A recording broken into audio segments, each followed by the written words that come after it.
Auditor Litz. Good morning, Commissioners. Thank you for reassembling here once again.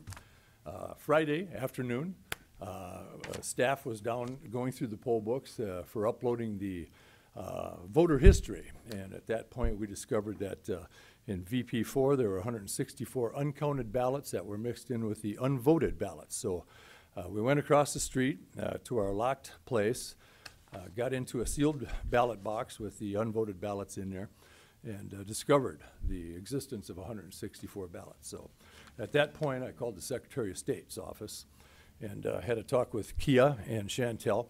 And it's unaddressed in statute as to what to do in a situation like this. And so they suggested I get a hold of our state's attorney's office, which I did, and Judy and I worked Saturday to look at some things. And there were some cases that were similar to it. But basically, the conclusion that Judy came to, and I did forward you folks, or Carol forwarded you folks a legal opinion, was that if the ballots were in a reasonably safe and unsecured place, that the rights of the voters to be enfranchised to vote would not be violated. So with that, I thought that the right thing to do would be to assemble a resolution board, and we would also get a tabulation board, go across the street, run the ballots through, and add them to the totals of total vote. Sunday afternoon, we got total vote unlocked, and we added the totals up, and the result of that is something that you have in front of you right now with the additional 164 ballots. The outcomes in none of the races were affected, just added to the totals to them. That's a little bit beside the point, but it's also a point of relief to my office that we're not in a situation such as that. And so today, what I'm asking for is that we sign the certificate and put this business to rest. So. Okay. Are there any questions for Auditor Litz? Well, obviously, none of us really wanted to be here today to do this. I'm curious about the process. I mean, in my mind, there's good news and bad news here today. I mean, bad news is that we're here again. The good news is that there is a process that you guys follow, that when you followed that process, you discovered by the check and balance system, the way I understand it, that that there were votes that were unaccounted for, and you were able to go find them. I'm curious about the timing of our vote last Friday. I mean, is it typical that you guys are doing follow-up work after we certify the vote? Is there a way that we should have waited till all of that work was done before we certified the vote? You know, Commissioner, I'm glad you asked that question. In the past, what we have done is held the canvass on Friday because the state canvass happens this morning at 10 o'clock. And we like to get that information in there in case there's any issues on it. And so typically, yes, we do have it on Friday, and typically, no, we do not have a situation like this.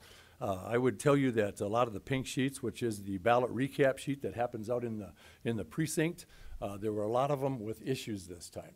And we did go back into a lot of the ballot boxes of the ones that had bad math on them, check them out. We didn't find any additional ballots. What we did find was a lot of math mistakes. This one, however, escaped our attention that night because we had about 20 of them, and this is the one that had the extra ballots, or the uncounted ballots. And so, yeah, it was a gaffe that night, certainly was, regrettably so. But like you said, the system of checks and balances did work, and these ballots are being counted, and we're going to enfranchise those voters' opinions. So if you've been through it once, I'm just trying to understand the process. So why were you going through it again on Friday afternoon when you discovered this error? Because the last thing that we do for our checks and balances is we upload the voter history. And then when we do that, you've got to go through the poll book page by page, every one of them, and look at there and see what those voters did, and then upload their history. And it was at that point that we discovered that the number of people that are voting, there's no end tally in that poll book. We have to hand count that. And then it was discovered that there were 303 votes cast, and we were 164 short, so we went looking and found them. So is that something we could do before Friday, the next time we have so before we do the original canvas? I mean, has it been done in the past that way? No, or we've always done it this way, trying to get it in by Friday. We've just never had the number of pink sheets that have been not correct this way here. And so there was an assumption that what we've got was correct going forward, and I regret that we met here Friday, but like you said, good news, bad news scenario, here we are again. We did catch it. So I would be, we're certainly looking at ways of doing it, but I would tell you this too, that we had the election Tuesday night. Wednesday morning, I've had 4 and 5 people at times uploading voter history, and then it took till Friday till we found that out. It's a big job, and here we are. Additional questions? Could we put some more horsepower on that? Probably. Get her done in one day. But, I could get 10 people down there, and we could go through there, and that probably sounds like a practical solution, so we don't have this situation again. Commissioner Karski? Bob, you said something about the bad math on the pink sheets. I mean, that's kind of where the problem kind of started, that snowballed into this? It's a problem every election, and I would tell you some of my workers, and they're great people. They're patriots, and I am loath to speak ill of them in any way, but it's a 14-hour day, and some of them at the end of that day are tired. There's other people bothering them to try to, what should I do with the tables and chairs? They want to get out of here, deliver the ballot boxes. They've already worked 14 hours, and I think I attribute a lot of that to that.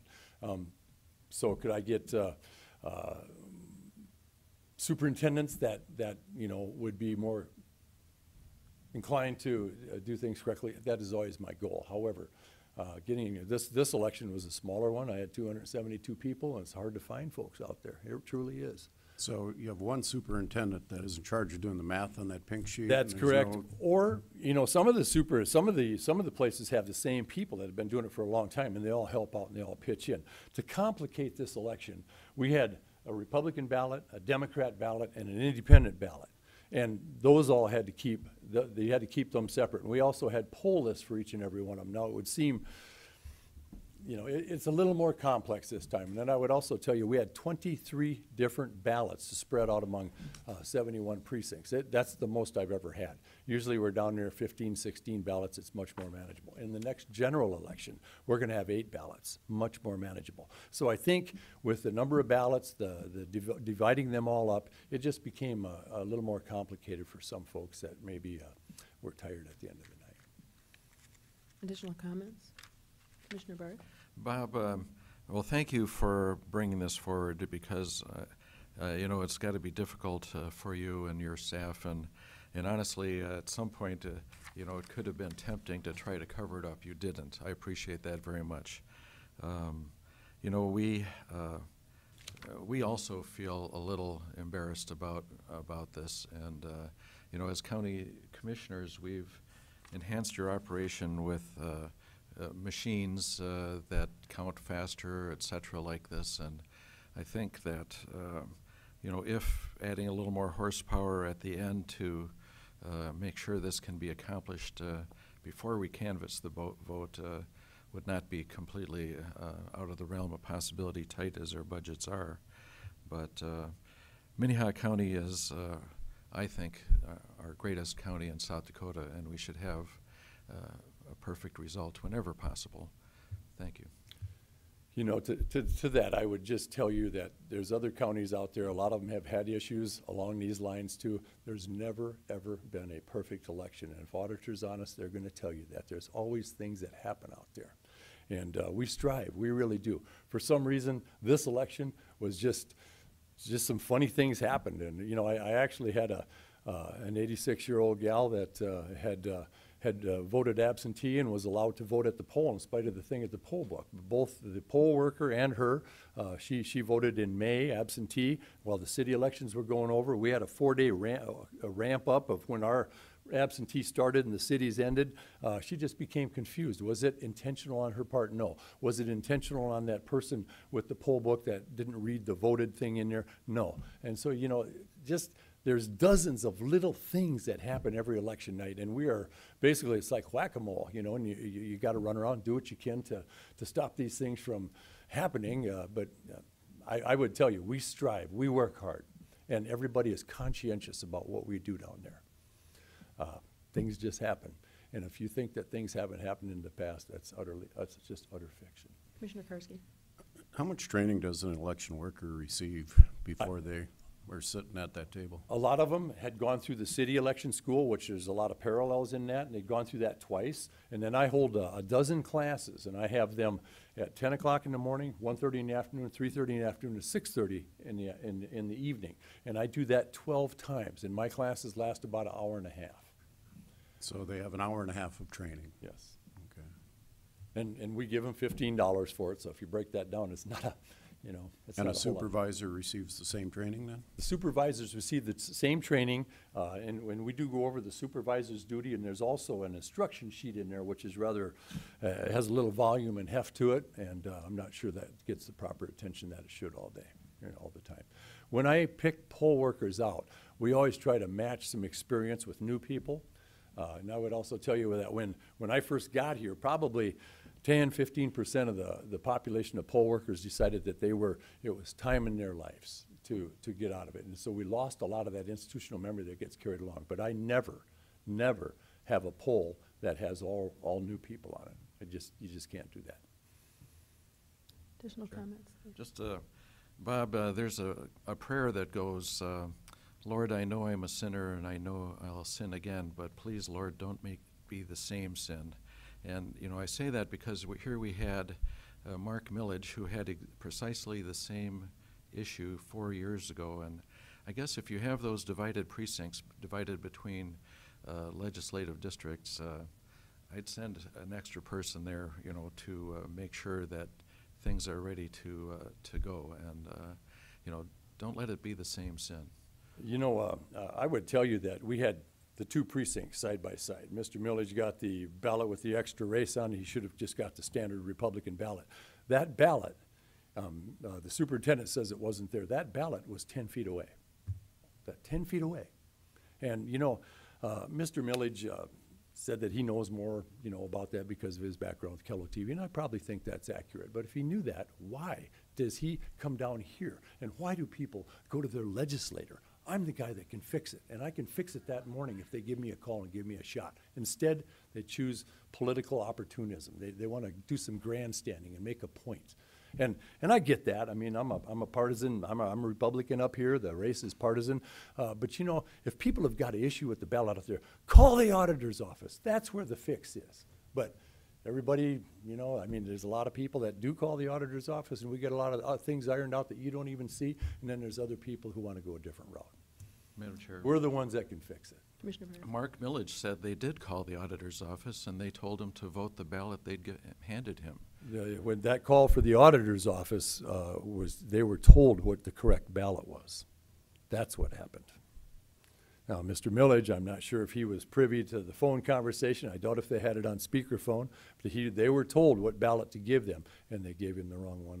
Well, don't complain that they didn't call you and are making a political thing out of this, because it's actually just a technical thing that you need to work on, we need to work on, and our county needs to do better on. I'd agree. I'd agree. Is there any other comments from the commission? Otherwise, is there anyone from the public that would like to make a comment at this time? Otherwise, we will have a vote to certify the election. No one? Okay. You know, just so you know, now, you know, there's been some talk about, you know, this canvas and the timing of it. And in South Dakota, administrative rules of South Dakota 5.02.17.12, duties of the official board of canvassers for local jurisdiction. The duties of the official board of canvassers for a local jurisdiction are as follows. Number 1, open the returns from each precinct which are found in the poll book. Number 2, satisfy itself that the returns are genuine and not forged. I don't think there's any question about that. Tabulate the returns from the precincts in the certification of the provisional ballot count. We do the provisional ballot count and certify that. And declare the result. And number 5, make an abstract. In the past and in the future, we have our checks and balances. And yes, it is a bit of a leap of faith, because for us to expect you guys to go through all 71 of those poll books and look at that, it's a matter of timing. And so I don't think we want to put that responsibility on. If you want it, we'll bring in those 71 poll books up here. I'll get every ballot box out of that place across the street that's unsealed. We'll get all the poll lists. We'll get all the results from the tabulators. And if you folks want to go through it, we'll help you. We'll help you. But it will eat up a lot of your time. And so in the past, we've never done that where you guys are looking at the poll book. Now in a small county where they've got 2,500 voters, that's a different story. But right in here, you know, you had 19,000 ballots, and it'd take you a while to go through them. If you want that, we can do it. Commissioner Karski. Bob, when you ran these It was VP 04. Who was present when those votes were counted? I think they went through machine number 2. And typically, when we get a pink sheet in and the math is bad, what we'll do is take the ballots over, run it through, and then we check the math for mistakes. And it invariably is a math mistake, and it works out. In this case here, we did go, it was set aside, and we were going to go back and get that box somehow.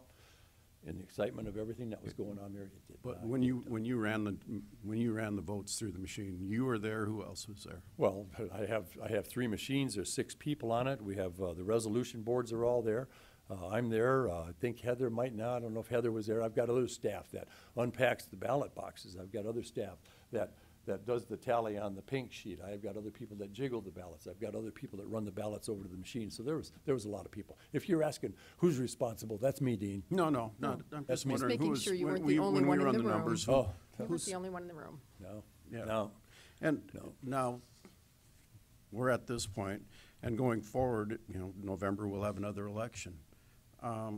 When the numbers are given to us to canvass, how do we know that this many people voted and there were this many ballots? I mean, kind of to Commissioner Bender's question, is there a way that we can see that there is a corresponding numbers on what Well, happens? the ballots that we ran through were on the first sheet as well as the added 164 ballots that are on the other one. The only way that you can ascertain that personally for you to do that is to go into those poll books and get the voter lists out and do the hand count. So there's nothing that you can give us that says this many people voted and this was the total number of I can votes? go over, get all the ballots out of the unvoted ballot boxes. We can bring them here, all 71 precincts, the voted ballots. We've got the poll list that people sign when they come in here. And then I can get you the poll books, and I can get you the provisional ballots, and I can get you the spoiled ballots. And we can go through all that if you wish. To Dean's question, though, I mean, it sounds to me like there is this check and balance that you ran on Friday afternoon. Is there a way that you can run the report that shows us that we showed on the pink sheets that this many people voted, and then we ran this many votes, and that's how many people voted at that precinct? Well, I think the answer here is to go through those poll books as quickly as we can the next day. And if I got to put a dozen people on down there, I suppose that's what we should do. Go through there, because that's your third check and balance. And it worked this time. I mean, I've never had it work before because we've never had this situation. Well, I think that is at least one thing that can be learned, any difficult situation, you try to learn what you can and move forward. That we not meet as a group until all the checks and balances have been run, so. Well, and there's been times in the past where I've had one person, or Heather's had one person, run all those, go ahead and upload the voter history, and it takes her 3 weeks by herself. This time here, we jumped on it, discovered it Friday. I would also tell you that, the state return happens at 10 o'clock this morning, and that cushion is built in there to address situations like this, and so it's provided for in statute. We caught it, here we are. I got to get these results into the state. Is there a motion to approve the canvass? So moved. Second. I have a motion and a second. Any other comments? All those in favor say aye. Aye. Those opposed, same sign. Motion passes unanimously. Look for a motion to adjourn. So moved. Second. Motion is second. All those in favor say aye. Aye. Those opposed, same sign. Motion passes unanimously. We are adjourned. Thank you, Commission. Thank you. I think we all have to sign this Yes. before you leave. Again,